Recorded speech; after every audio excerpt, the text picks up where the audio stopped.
Okay, అంటే salary classes ఆశించింది ఏంటంటే ఒకటి ఎగ్జామ్షన్ లిమిట్ ఇప్పుడు 2.5 lakh నుంచి 3 lakh ఇంకా సబ్స్టాన్షియల్ గా పెంచుతారు. 5 lakh అని ఆశపడ్డారు, కనీసం 4 lakh అని పెంచుతారని ఒకటి ఆశించారు, అది జరగలేదు. రెండోది ఏంటంటే అప్ టు 5 lakh అసలు నో ట్యాక్స్, అయితే 4 అన్నా 5 అన్నా నో ట్యాక్స్ ఉండాలి.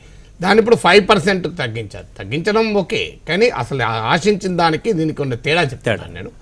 తర్వాత హయ్యర్ టాక్సేషన్ కూడా అప్ టు 10 lakhs 10% ఉంచి 10 to 15 lakh 15%, ఇట్లా ఓవరాల్గా అక్రాస్ ద బోర్డు స్లాబ్స్లో తక్కువ అవుతుంది ఇన్కమ్ ట్యాక్స్ అని అనుకున్నారు.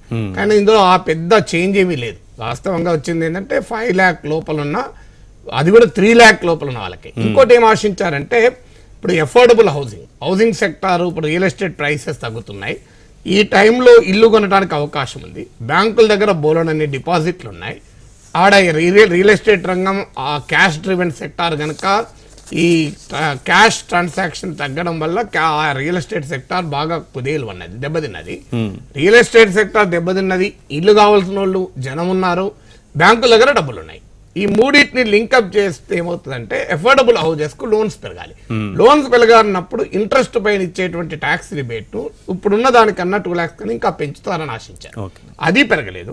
తర్వాత ఇప్పుడు ఒకప్పుడు ఏదో ₹1,00,000 ఎగ్జామ్షన్, 1,50,000 ఎగ్జామ్షన్ వరకు అంటే సేవింగ్స్ తక్కువ ఉండేది. కానీ ఇప్పుడు ఇయర్కు పెరుగుతున్న శాలరీ స్ట్రక్చర్ అయితే ఈ 1.5 lakh ఎగ్జామ్షన్ అనేది పెద్ద నథింగ్ అవుతుంది. ఇప్పుడు చాలా మినిమం ఇన్సూరెన్స్ ఉన్న, నేను ఉద్యోగంలో చేరినప్పుడు ₹1,00,000 అంటే చాలా ఎక్కువ, ఇవాళ ₹1,00,000 అంటే చాలా తక్కువ. అది అందువల్ల ఆ ట్యాక్స్ ఎగ్జామ్షన్ లిమిట్ ను కూడా పెంచుతారు అని ఆశించారు. అంటే ఆ రెండు జరగలే. అంటే ఇంట్రెస్ట్ లో ట్యాక్స్ లిమిట్ పెరుగుతుంది అనుకున్నారు, ఈ ఇంకా ఎగ్జామ్షన్ పెరుగుతుంది, లిమిట్ పెరుగుతుంది అనుకున్నారు. తర్వాత ఈ tax labs across the board తగ్గుతాయి అనుకున్నారు, తగ్గలేదు. 4వది స్టాండర్డ్ డిడక్షన్ ఇంకా పెరుగుతుంది అనుకున్నారు, పెరగలేదు.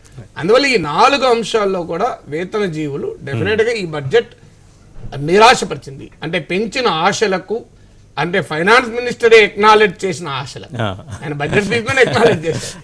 మళ్ళీ భారతీయ జనతా పార్టీకి బాగా బేస్ గా ఉన్న కాన్స్టిట్యున్సీ ఇది, మిడిల్ క్లాస్ అనేది బీజేపీకి ఓట్ బ్యాంక్. సో అందువల్ల ఆ ఓట్ బ్యాంకును దృష్టిలో పెట్టుకుని అయినా చేస్తారేమో, ఎన్నికల కొరకైనా రాజకీయాల కొరకైనా అని ఆశించారు. అది జరగకపోవడం కొంత నిరాశ మిగిల్చింది.